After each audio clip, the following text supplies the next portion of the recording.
Wel, gai weid diolch yn fawr iawn am y croeso'r gwahoddiad i ddod i bregethu yn Caerdydd bod fi'n neud o Aberystwyth, wrth gwrs, ar y we.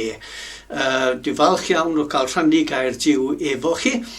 Dyn ni'n mynd i ddechrau trwy gofyn i Dduw i siarad efo fi, helpu fi pregethu, ac efo chi hefyd. Gadewch i ni weddio. O Dad, diolch yn fawr iawn am bod ni'n gallu gwneud oedfaon dros y we yn y cyfnod yma. Gawn ni ofyn bod y pethau yma yn drafferthus i ni. Dyn ni'n gwybod bod e ddim yn drafferthus i'r ysbryd glân. Gawn ni ofyn felly bod ti'n defnyddio'r oedfa yma ac yn siarad efo dy bobl ac yn denu ni yn ôl at ti dy hun. Helpa ni go iawn i dy addoli yn yr oedfa yma. Amen. Dyn ni'n ei ddechrau trwy ganu emyn mae Duw yn llond pob lle. Dwi'n hoffi hwn fel emyn cyntaf mewn oedfa am y reswm bod e'n gorffen pob pennill efo'r geiriau yma. Nesau at Dduw sydd dda i mi. Fi'n gobeithio byddwn ni yn yr oedfa yma yn nesau at Dduw. Boed i hwn fod yn weddi i ni ac yn rhywbeth i ni'n trio wneud efo'n calonnau a meddyliau yn yr oedfa yma.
Dyn ni nawn i ddarllen gair Duw y Beibl, a dwi eisiau darllen o'r Hen Testament o proffwydoliaeth Hosea, y cyntaf o'r 12 proffwyd bach sydd ar diwedd yr Hen Testament.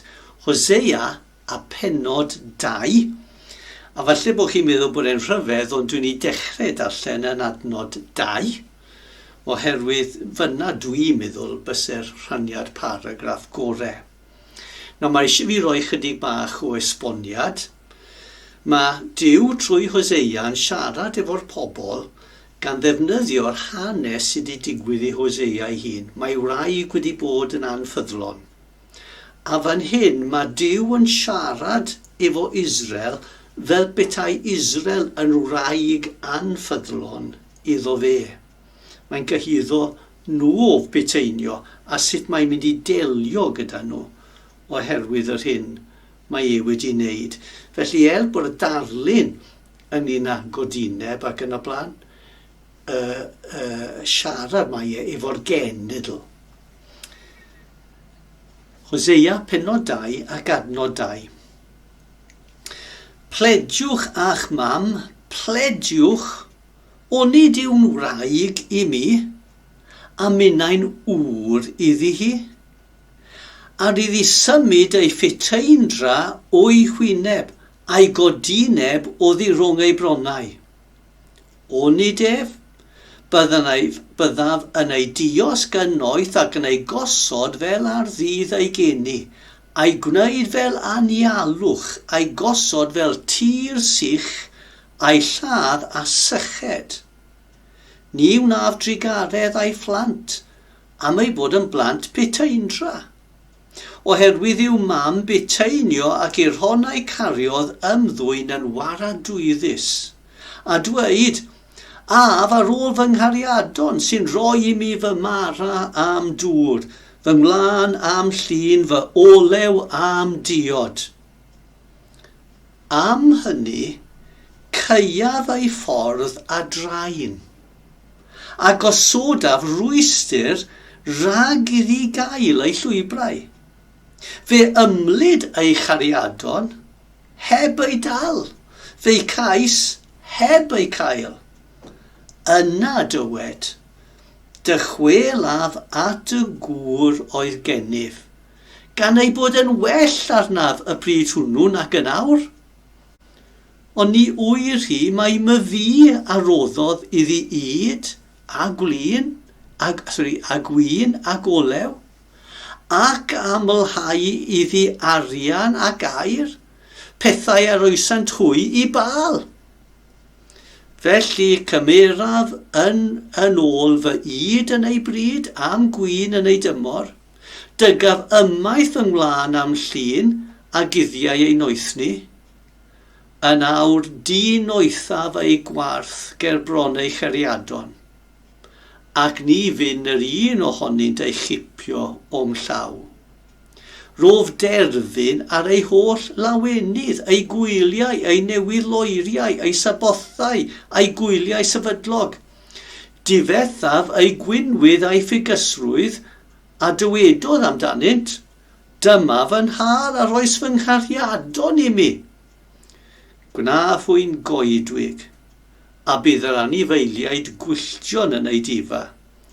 Cosbaf hi am ddyddiau gwyl y balim, pan losgodd arogl darth iddynt, a gwisgo'i modrwy a'i haddyrn, a mynd ar ôl ei chariadon, am anghofio i, medd yr arglwydd. Am hynny, wele fe'i denaf, a fa hi i'r anialwch a siarad yn dyner wrthi. Rof iddi yno ei gwynllanoedd, a bydd dyffryn achor yn ddrws gobaith.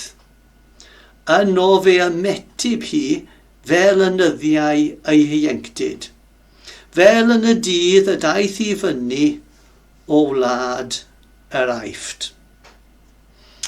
Oedd i ddiw helpu ni i ddeall y dan yna wrth ni ceisio cymhwyso fe i ni nes ymlaen.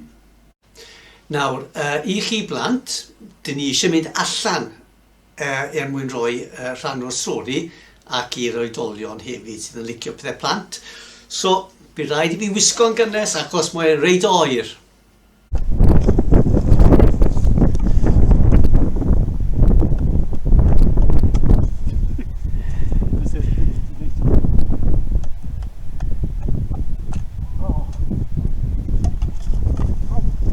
O Derek, paid â mynd ffordd na. Mae'r celyn a mae yna wir am bigo gyna. Mae yna ffordd arall, mae yna giat, mae yna, wedi fynd trwy'r giat, hwnna di ffordd iawn, siwr. Oce, ai trwy'r giat.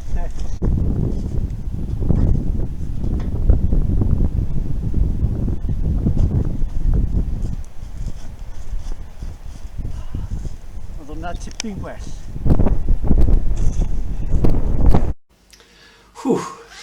Neis cael bod nôl mewn. Nawr, beth yw'r pwynt yr act bach rhyfedd yna? Wel, mae'n syml iawn.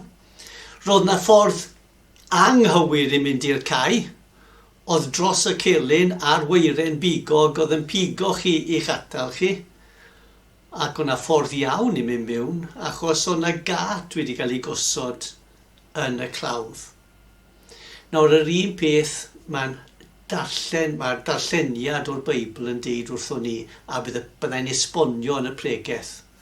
Mae Duw yn gallu gosod celyn a weiren bigog i stopyd ni mynd y ffordd anghywir. Mae'n gallu rhoi gat da i helpu ni mynd y ffordd iawn. Nawr, dyw hwnna ddim yn llythrenol, dyw ddim go iawn pan ydych chi eisiau gwneud rhywbeth drwg, mae'n gosod weiren bigog na i stopu chi. Ond mae gyda fe wahanol ffyrdd i ceisio stopyd ni wneud pethau drwg ac annog ni i wneud y pethau da. Falle bod chi allu meddwl am esiampl pan oeddech chi wedi meddwl wneud rhywbeth drwg, ond nath Duw rywsut stopu chi.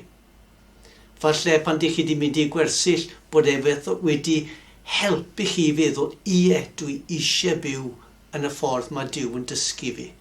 A dyna beth ni'n mynd i edrych arno, sut mae e'n stopu rai pethau a helpu ni mynd y ffordd iawn. Gadewch i ni nawr droi at Dduw mewn gweddi. O Dan, ni'n diolch yn fawr i ti bod ti yn Dduw mawr a gogoneddus. Diolch o Dad bod ti yn brydferthach nag unrhyw pethau ar y llawr. Mae yna pethau gwych o Dad, ni'n gallu gweld rhyfeddod prydferthwch y ddeiar yma. Ond mae dim ond yn atgoffa ni, dy fod ti y creawdwr yn well byth. Ond o Dad, os oes yna unrhyw le lle gallwn ni weld dy fawredd a dy brydferthwch di, ar y groes mae hynny. Lle nath Iesu Grist marw dros ein pechodau ni. O Dad, aeth ein pechodau ni dros ein pen. Maen nhw'n digon i'n anfon ni i iselder. Maen nhw'n digon i ni fath o teimlo fel rhoi i fyny gallwn ni byth i concro nhw. Ac yn dy gyfiawnder maen nhw'n ddigon i ti yn gyfiawn ein anfon i'r tywyllwch eithaf, i uffern am byth.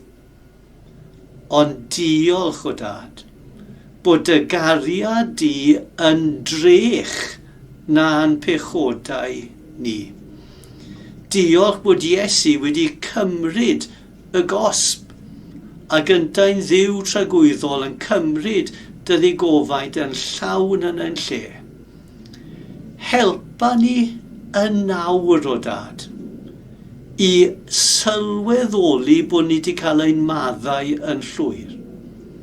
Helpa ni y foment yma o Dad i fyw fel pobl sydd wedi cael ein cyfiawnhau trwy ffydd yn Iesu Grist.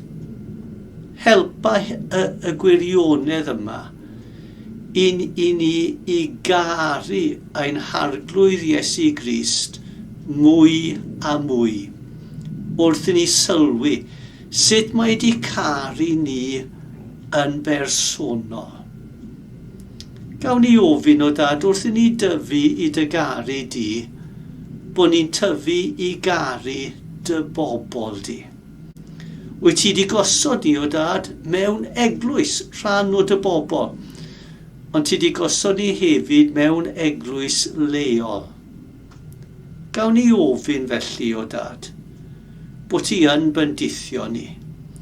Ni'n dod ar eglwys yma yn Caerdydd o Dad a gofyn i ti i fendithio Emyr yn arbennig wrth fe arwain, y swyddogion eraill hefyd, dros yr holl penderfyniadau anodd sydd angen i wneud dros y cyfnod yma lle mae pethau mor wahanol. gawn ni ofyn beth ti'n arbed yr eglwys rhag rhaniadau. Ni'n gwybod o dad bod y sefyllfa yma bod pawb yn gallu cael wahanol syniadau sut i mynd ymlaen. A gallu anghytuno. O dad, dyro eglurder. Helpa'r arweinwyr i arwain yn gywir a helpa pobl i ymostwng. Fel bod eglwys di yn cadw undod. Ond o dad, ni yn credu mae'r peth gorau mwyn undod yw bod ti'n cwrdda ni yn ein hoedfaon. Pan dyn ni'n cwrdd efo'n gilydd nawr, bod ni'n ymwybodol mae Duw wedi siarad gyda ni.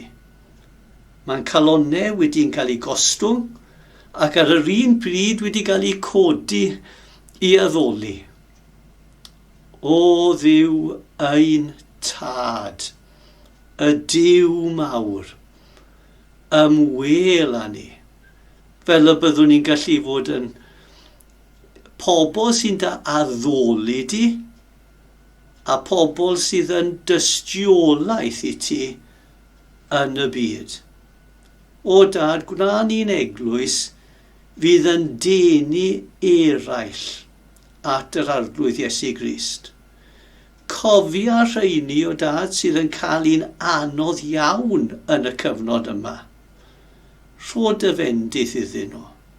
Dangos dy hun yn, fel mae'r Beibl wedi yn ffrind i'r amddifad a'r weddw. Wel, o dad, falle rai sydd falle ddim yn llythrenol felly, bydd rai yn llythrenol felly.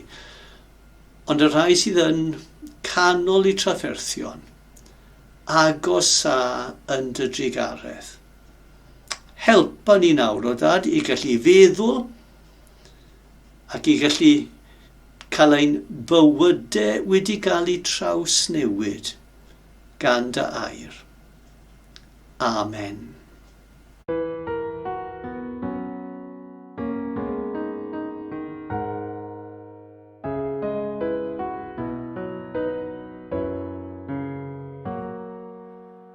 Rwy'n gweld yn yslis Iesu, mor ddofn i'r clwyf a wnaed, gan bicell hyll fy mhechod, ac yn y dŵr a'r gwaed.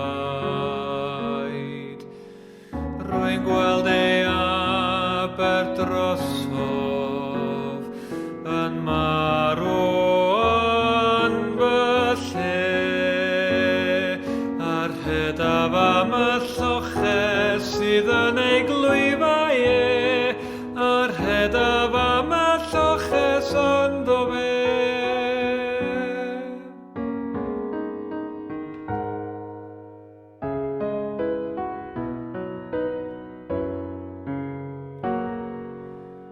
Rwy'n gweld yng Nghys yn Judas, mor chwerw oedd y brad, ac yn y goron dreiniog, y dyfnder os a'r had. Yng ngwaedd y dorfe glywaf, fy meiau'n codi cri, ac yntau'n mynnu dioddef ar groes brent dros o fi, ac yntau'n mynnu dioddef dros o fi.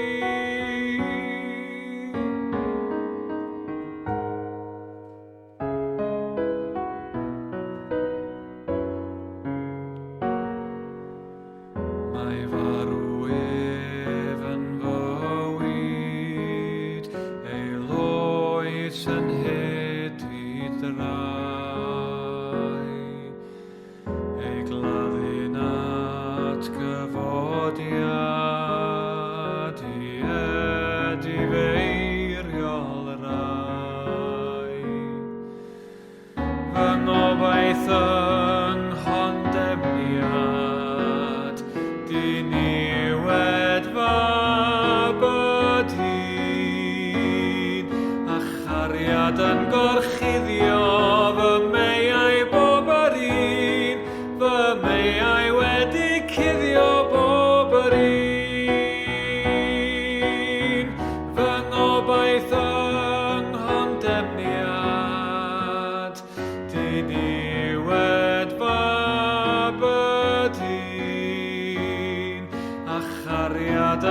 chuddio fy meiau bob yr un, fy meiau wedi cuddio bob yr un, fy meiau wedi cuddio bob yr un.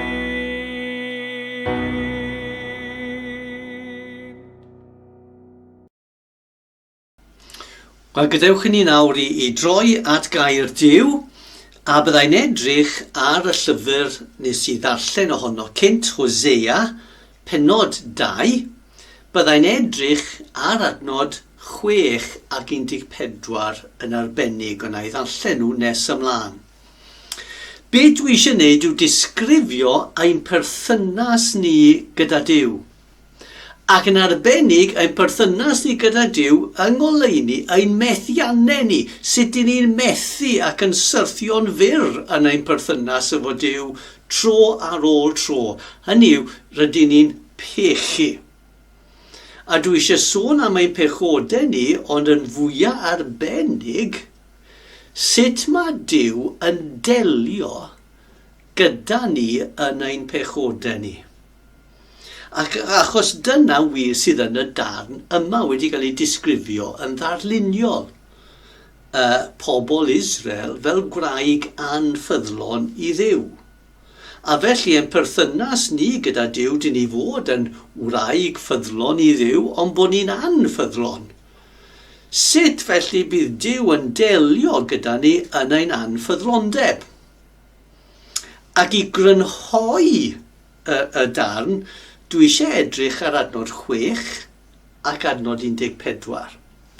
Gai ddarllen yr adnodau i chi. Hosea, pennod 2, adnod 6. Am hynny, ceiaf ei ffordd a draen, a gosodaf rwystyr rag iddi gael ei llwybrau. Dyna'r ymateb cyntaf, mae Duw yn gweud, dych chi eisiau mynd i ffwrdd oddi wrtho fi, neu stopi chi mynd i ffwrdd trwy cau y ffordd i fyny efo draen. Ac yna, ymateb arall yn adnod 14. Chi'n gweld y ddau adnod yn dechrau efo'r geiriau am hynny. Am hynny, adnod 14, wele fei denaf, a fa hir anialwch a siarad yn dyner wrthi. Dyma ail ymateb Duw, i'w denu ni yn ôl ato fe ei hun. Felly be dwi eisiau edrych arno yw sut mae Duw yn defnyddio'r draen a'r denu i'n cael ni nôl i berthynas cywir gydag ef. Ond i ddechrau, y pwynt cyntaf yw hyn. Beth mae'n perthynas ni gyda Duw fel, yn arbennig felly ynglyn â'n methiannau ni. Mewn un ffordd, does dim byd mwy saff na perthynas y Cristion gyda Duw. Os ydy person wedi edifarhau a galw mewn ffydd ar Iesu, a mae'r ysbryd glân di dod i roi ail enedigaeth iddo fe, mae ei holl pechodau wedi cael ei maddau am byth. Pechodau'r gorffennol, pechodau'r presennol, pechodau'r dyfodol wedi cael ei maddau yn llwyr. Mae ganddo fe heddwch a Duw. Mae hwnna'n heddwch gwrthrychol, objectif. Mae'r rhyfel wedi gorffen, mae Duw a'r person yna mewn heddwch ei gilydd. Nid jes hynny, mae di mabwysiadu ni yn blant iddo fe. Nid jes bod na ddim rhyfel, mae na berthynas mawr o gariad. A mae Duw yn caru ni ac yn edrych ar ôl ni. Dyn ni wedi cael yn uno a Iesu Grist. A mae hon yn rhyw gwirionedd mawr. Mae'n uniad cyfreithiol, mae'n rhywbeth rhyfeddol yn digwydd fath o yn ymateb Duw i ni bod ni'n cael yn gosod yn Iesu Grist. Mae fel priodas, uniad o gariad hefyd. A mae hwn yn rhywbeth tragwyddol.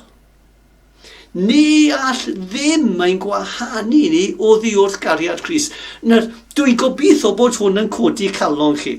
Dych chi'n iawn gyda Duw am byth. Mae hwnna'n peth rhyfeddol. Dyle'r gwirioneddau yma codi ein calonau ni. Gorffwyswch arnyn nhw. Ond, mae ein profiadau ni yn ein bywyd defosiynol, os o'ch chi defnyddio'r gair hynny, yn sut ni'n teimlo tuag at Dduw ac yn ymwneud efo Duw ar y ddaear. Mae hwnna yn reit wahanol. Mae yna ddal brwydyr gyda'n pechodau ni. Mae yna pechod oddi fewn i ni.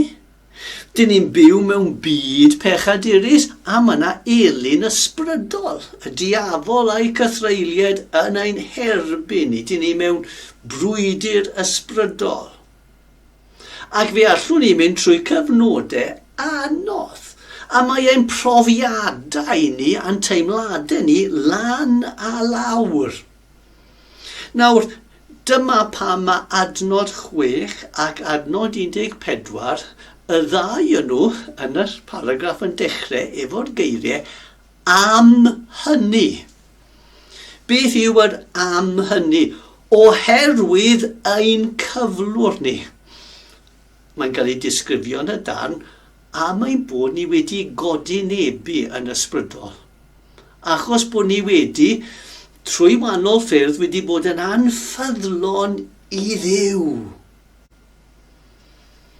Felly, beth yw ein cyflwr ni yn ôl Hosea, yn cyflwr ysbrydol? Yn ein defosiynau ni, nid yn safle gebron Duw sy'n saff, ond yn ein bywydau pob dydd, dyn ni'n godinebus. Dyn ni fel gwraig anffyddlon i'w gŵr, dyn ni'n tŵ-teimio. Dyn ni'n cael ein denu gan cariadon eraill i ffwrdd wrth Dduw a mynd ar ôl pethau yna yn lle mynd ar ôl Duw. Nawr, beth mae hyn yn golygu? Wel, cynta i gyd, mae'n golygu bod fel Cristnogion bod gyda ni ddal problem mawr gyda'n pechod ni. Mae cyfiawnhad, yn yw bod Duw yn maddau ein pechodau ni wrth ddod yn Gristion, cyfri ni'n gyfiawn, yn llawn yn digwydd ar unwaith pan dyn ni'n dod yn Gristion. Ond mae'n sancteiddhad ein tyfu yn y bywyd Cristnogol yn proses trwy'r bywyd. Byddwn ni dal yn brwydro efo'n pechod yn ceisio tyfu mewn gras a ceisio lladd off ei pechodau tan dydd ein marwolaeth os dyn ni wedi bod yn Gristion ac yn tyfu am 80 mlynedd, byddwn ni dal ar ein gwely angau yn brwydro gyda'n pechod ni. Mae cryfder yr hen natur pechadurus, bydd Duw yn cael gwared ond fe'n llwyr yn y nefoedd, ond tra ar y ddaear mae e'n fawr. Gai ddeud hyn, bydd e'n rhoi ambell i sioc i chi, bod chi mor ddrwg. Peidiwch â twyllo'ch hunain, rydych chi'n dal chi a fi yn bechaduried mawr. Mae yna pethau yn ein bywydau ni y dylwn ni fod â chywilydd ohonyn nhw. Dydw i ddim mor dda a beth ydych chi'n meddwl. A dydy chi ddim mor dda a beth ydych chi'n edrych na allai gweld chi gan bod fi'n siarad dros y we. Mae'n dangos hefyd nid jyst bod ni'n bechaduried, ond bod ein pechod ni yn erbyn Duw. Chi'n gweld, gallwn ni feddwl am pechod fel torri cyfraith. Ie, ond torri cyfraith Duw. Ond hyd yn oed wedi jyst un ochr i beth yw pechod yw hwnna. A'r hyn sy'n mae Hosea yn pwysleisio yw bod pechod yn torri ein perthynas â Duw. Nawr, falle ddim y gair gored i torri, ond yn effeithio ein perthynas â Duw. Mae e'n godineb ysbrydol, anffyddlondeb i Dduw. Mae'n achosi tristwch, fel mae tristwch. Sti godineb yn digwydd yn y byd, a mae par priod yn stryglo gyda hynny, a'r poen. Nawr, peth felly ydy pechod. Pan dyn ni'n pechu, ar y foment yna, rydyn ni'n caru'r pechod mwy na beth dyn ni'n caru Duw. Mae pechod y gwrthwyneb i Dduw. Duw yn sanctaidd. Pan dyn ni'n mynd ar ôl pechod, mae yn golygu bod ni'n mynd i ffwrdd oddi wrth Dduw. Pan dych chi'n pechu, mae'n anoddach gweddio.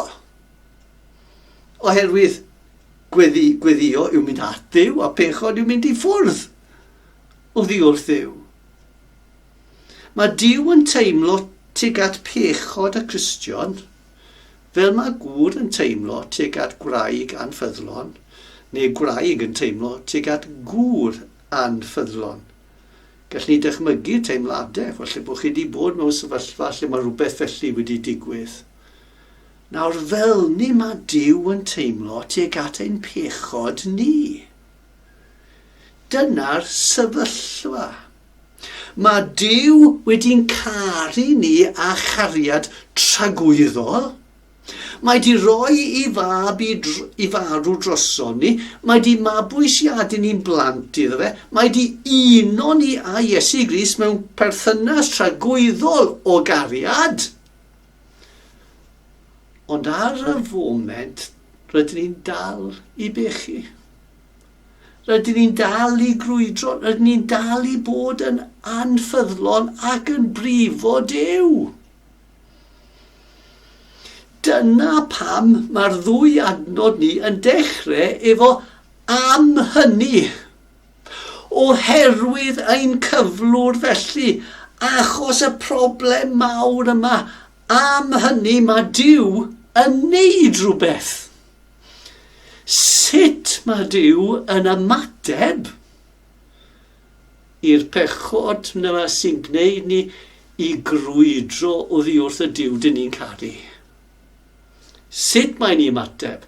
A medde'r dan. Mae'n ni ymateb mewn draen ac mewn denu.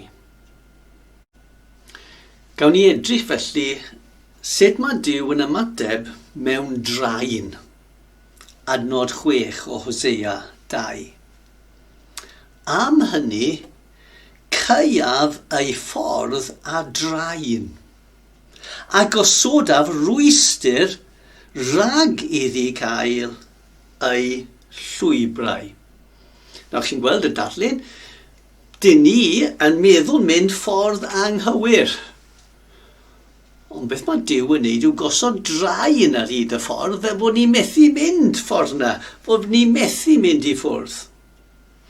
Mae'n golygu bod Duw yn ei rhagluniaeth, mae hwnna'n golygu bod Duw yn trefnu ac yn goruwch lywodraethu dros popeth sy'n digwydd, bod e'n amddiffyn ni rhag temtasiynau a phechodau.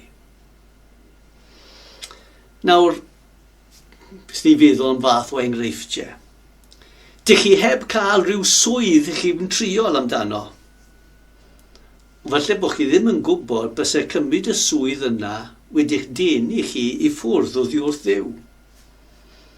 Falle bod chi'n colli rhyw cyfeillgarwch gyda rhyw person, neu hyd yn oed bod rhyw perthynas gyda rhywun, a mae'r perthynas yn torri fyny a chi'n torri'ch calon. Ond dych chi ddim yn gwybod mewn gwirionedd bod Duw yn cau rhyw ffordd i fyny achos bod e'n gwybod y bysau fe'n gwneud drwg i chi. Pwy a wyr faint o bethau mae Duw wedi amddiffyn i ragddynt heb yn wir i ni sylwi. Mae'n cau ei ffordd a draen. Nawr holl pwynt draen yw bod nhw'n pigog. Hynny yw mae rhain yn pethau amhleserus. Mae'n golygu falle dioddefaint. Efallai salwch. yn atal rhyw pethau a chi'n teimlo lawr a phopeth felly, ond mae Duw di roed mwyn rhyw reswm, I fod e'n amhleserus bod ddaioni I chi. Nid jyst bod Duw yn amddiffyn I rhag rhywbeth, ond mae'r draed yn awgrymu ceryddu ni hefyd am ein pechod. Gallai defnyddio'n cydwybod ni. Dych chi'n neud rhyw pechod a wedyn mae'r cydwybod yn cael ei ddeffro. A chi'n teimlo'n wael, a teimlad na o euogrwydd. A pan dych chi'n wynebu'r temptasiwn eto, chi'n gwybod bod y teimlad o euogrwydd yna yn dod. Nawr, dwi'm yn gwybod os di hyn yn wir, ond dwi'n cael yr argraff bod rai pobl trio stopio smygu, maen nhw'n mynd at ryw hypnotist. A mae'r hypnotist yn gwneud rhywbeth ac yn gwneud I nhw feddwl pob tro byddwn nhw'n smygu, byddai'n rhoi blas afiach yn eu ceg. Ac wedyn maen nhw wedi cael hyn ac maen nhw wedi effeithio I ffordd mae'n feddwl, a tro nesaf mae'n smygu, gret, tynnu fyny, gael smoc, mae'n ofnadwy. A felly gall Duw wneud. Gall Duw sbwylo pleserau pechod. Ond mae daioni I ni. Weithiau mae'n adal pleser pethau iawn. Ond achos bod e'n gwybod bod y pethau iawn yna yn cymryd gormod o'n sylw, yn denu ni I ffwrdd wrtho fe. Fel gwraig lle mae dyn yn edrych am rhyw merch ddel yn pasio, mae wyneb yn mynd ar ei ôl a mae'r gwraig gwir, edrych yn ôl fan hyn, edrych yn ôl fan hyn. Mae Duw yn gosod draen i'n atal ni, i'n cyryddu ni. Mae gael dweud hyn. Mae'n dda I ni osod draen ar llwybrau anghywir.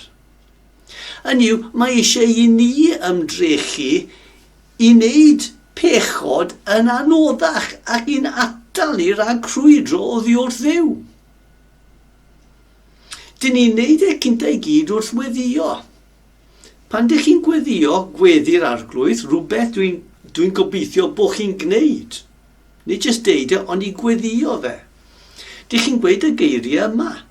Paid am dwy'n I brawf, ond gwared fi rhag yr un drwg. Dych chi'n gweddio I Dduw i'ch amddiffyn chi, rhag y sefyllfaoedd yna lle chi'n cael eich profi a'ch temtios bod chi'n gwybod bod chi'n mynd I pechu. Amddiffyn fi rhag temptasiynau a dyfeisiadau yr un drwg. A mae eisiau ni gweddio y pethau yma yn benodol. Os oes na pechod arbennig yn eich bywyd chi, os oes na rhyw wendi dych chi'n syrthio iddo tro ar ôl tro, yna gweddiwch a paid yn arwain i'r pechod yma, paid am profi fi efo temptasiwn yma. Arbed fi rhag y pechod yma. Ac ewch ati o ddifri I wneud hyn. Un beth nes I o'r blaen oedd ceisio nodi ar bapur pechodau fi. Ac wedyn gosod nhw lawr, ysgrifennu, pryd dwi fwy tebygol I syrthio i'r pechod yma. A wedyn I feddwl, sut gallai osgoi hynny? Wedyn nodi pa adnodau sy'n yn erbyn y pechod yma. Pa adnodau, neu beth yw'r gras sydd gwrthwyneb i'r pechod yma? Natach yn mynd I jyst yn trio cael gwared o pechod bod ni'n gosod gras mewn yn lle. Yn siŵr bod chi'n gwybod yr hanes efo'r dyn yn chwynnu yn yr ardd, ond bydd yn chwynnu am byth. Achos erbyn fe gorffen un man, mae'r chwyn di dod nôl rhywle arall. A dwedodd rhywun, chwynna a planna. Chwynnu'r pechod, ond rhaid I chi plannu grasisau yn lle. Byddwn ni chwilio am llawenydd. Rowch llawenydd gras yn lle llawenydd pechod.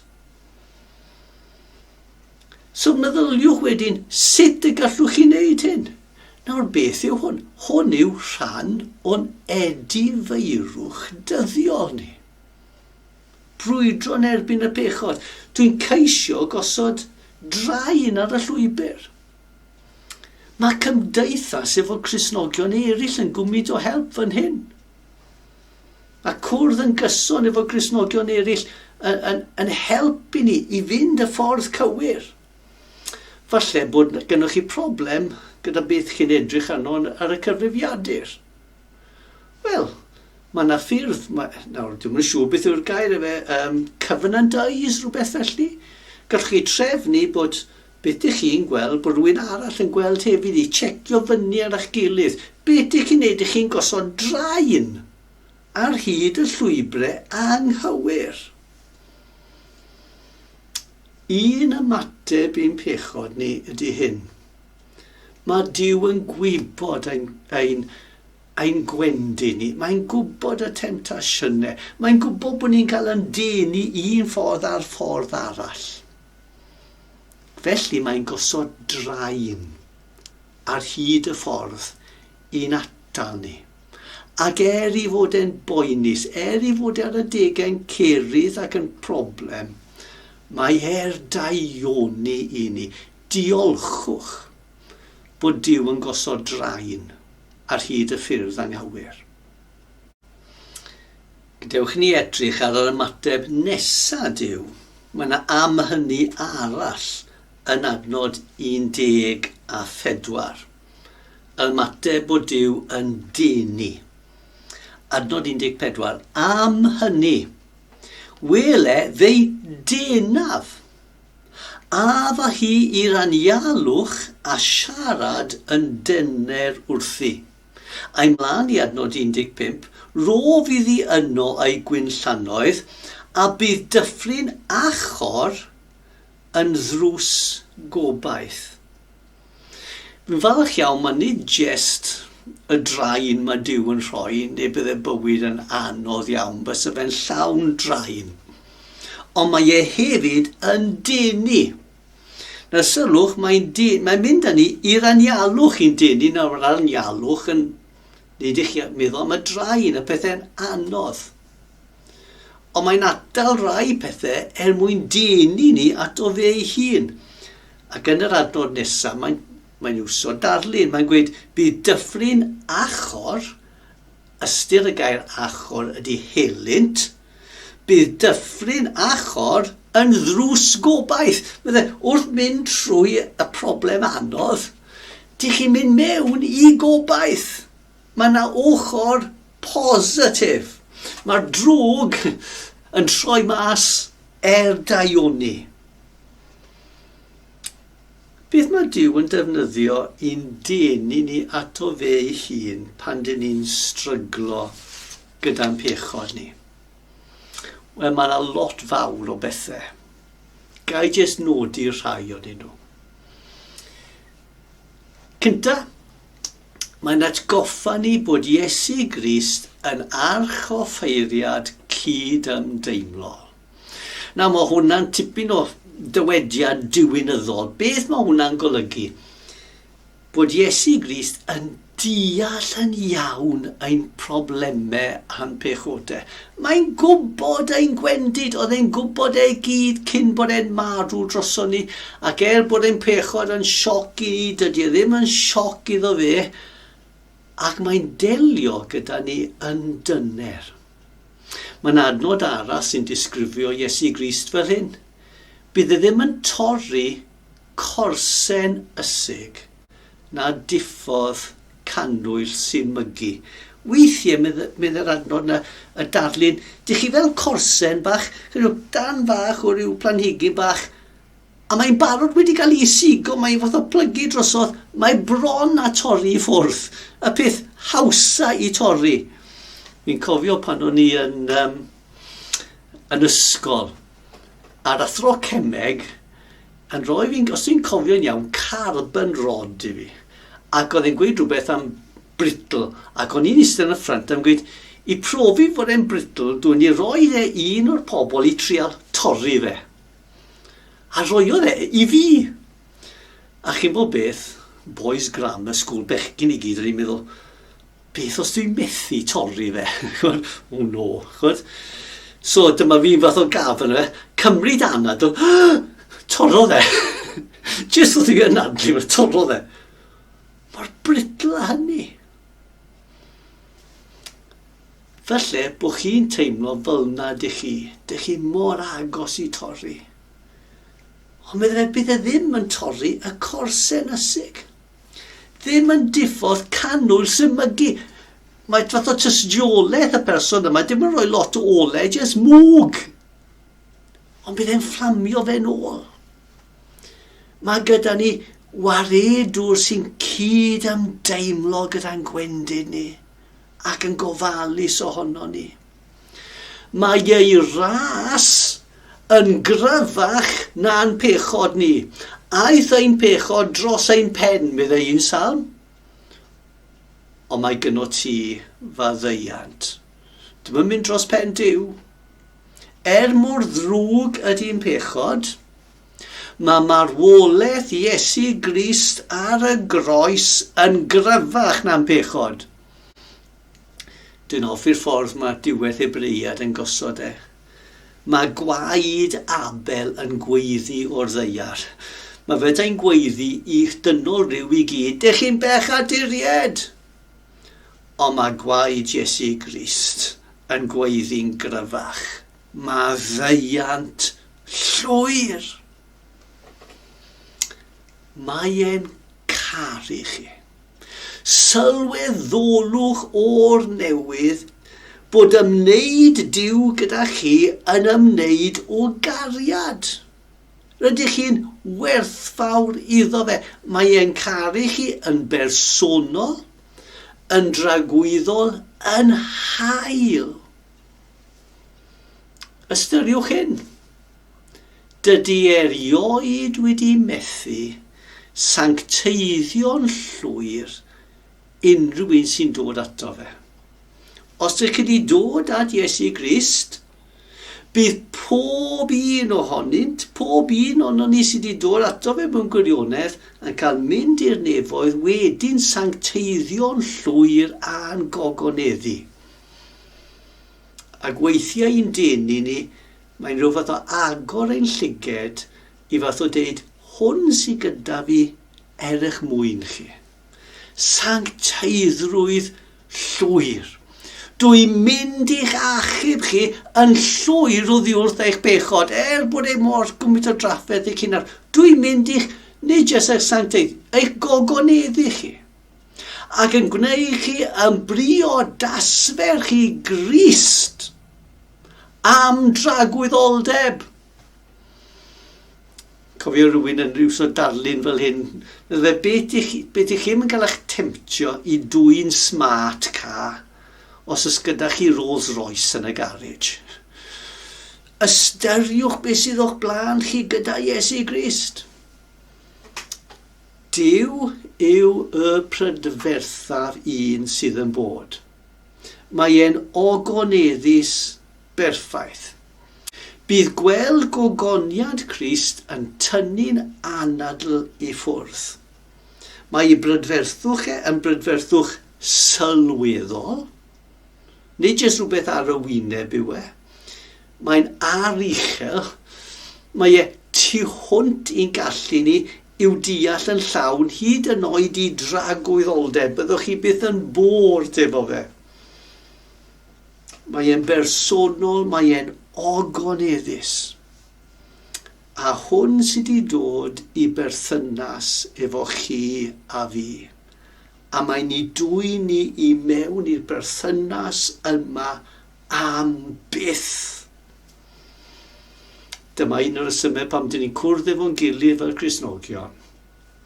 I atgoffa'n hunain, atgoffa'n gilydd, bod gyda ni Dduw mawr, da, cariadlon, sy'n gallu delio fo ni, a'n sancteiddio ni, a'n gogoneddu ni, sydd yn haeddu pob clod y gall ni roed iddo fe.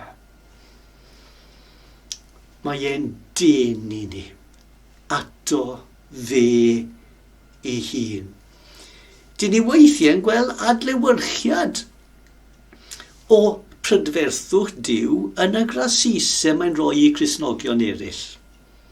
Weithiau chi'n gweld mor braf yw gras a daioni a chariad mewn rhyw Cristion arall. Mae dyma ffordd Duw o gweud, dyna adlewyrchiad bach o'n ngymeriad i. Ynddo fe. Gadewch i'r holl bethau yma ein denu ni nôl. Mae e'n gwahodd ni nôl i berthynas gyda fe. Beth mae'r dan yma yn dysgu? Mae gynnon ni broblem fel pobl Duw. Mae'n llyged ni yn crwydro yma'r thraw ar ôl pleserau gwag y byd a pechodau. Ond mae Duw yn ymateb am i fod e'n caru ni. Mae'n cau ein ffyrdd i fyny efo draen ar y degau. Ond mae'n denu ni nôl ato fe ei hun. Clywch y gwahoddiad. Dewch yn ôl nawr yn eich calonnau i'r Duw sydd yn eich caru. Amen. Dwi'n ni ganu nawr yr emyn Iesu, difyrwch fenau drud yw edrych ar dywedd. Dwi wedi dewis oherwydd mae'n emyn sy'n nodi'r denu a'r draen. Y trydydd pennill, y denu. Melysach nag yw diliau mêl yw munud o'th fwynhau. Ac nid oes gennyf bleser sydd, ond hynny yn parhau. Mae mwynhau eich perthynas efo Duw y peth gorau un ar y ddaear. Pennill 4. O cau fy llygaid, rhag im weld pleserau gwag y byd, ac im I wyro beth o ddiar, dy lwybrau gwerthfawr drud. Mae William Williams yn gweud, dwi eisiau'r denu, ond mae angen y draen yno fi hefyd. Gadewch ni ganu emyn Iesu, difyrwch fenau drud yw edrych ar dywedd.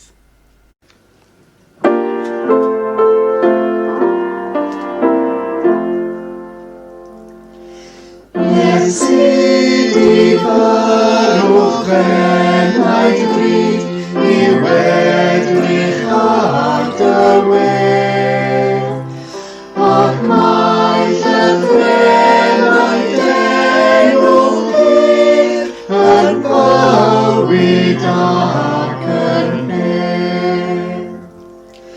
A thandeladau dawel wir ar rwyn dy hyn o byw. Ec am bleser I fydd mewn dim, ond cariad at y niw. Melysach nag yw ddiliau mêl, yw munud o'th fwynhau. Ac nid oes gennyf bleser sydd, ond hynny yn parhau. O cau fy llygaid rhag I weld pleserau gwag y byd, ac im I wyro beth o ddiar, dy lwybrau gwerthfawr drud. Does gennyf ond y hath I nawr, I methu fynd ymlaen. Dynach awdwriaeth yw yn hyn, ac conquest I am can. Gadewch I ni weddio. O da, diolch yn fawr iawn bod ti'n delio efo ni yn ein methiannau. Diolch, mae nid ymateb yw gweud, o wel, gadewch i nhw fynd, dwi'n fed up efo nhw, tafla nhw allan. Diolch o dad bod ti yn cau ein ffyrdd i fyny efo draen ar adegau. Diolch bod ti'n denu ni yn ôl ata ti dy hun. O Dduw, diolch bod ti'n Dduw sydd yn delio gyda ni bersonol. Helpa ni felly, i dy garu, i dy addoli, i dy ddilyn. Amen. Diolch yn fawr iawn am ymuno gyda ni. Boed i Dduw eich bendithio chi yn helaeth.